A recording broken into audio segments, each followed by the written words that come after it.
Hi everyone, welcome back to another episode of Gameplay Classic.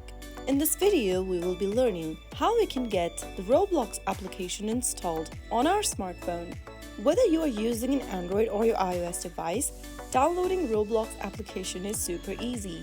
The first thing you would want to do is to check for a stable internet connection. Turn on your Wi-Fi or your cellular data and open your Google Play Store or your App Store.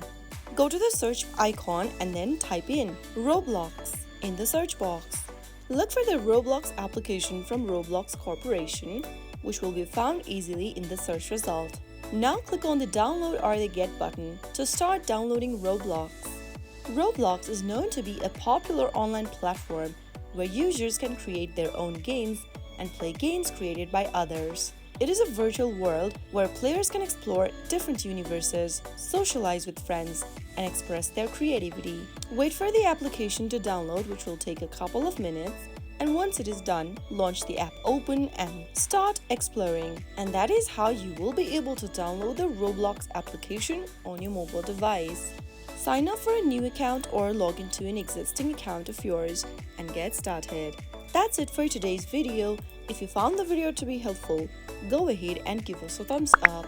Don't forget to subscribe to the channel by hitting the subscribe button. Press the bell icon so that you'll never miss another upcoming upload from us. I will be back again in the next video. Thank you for watching.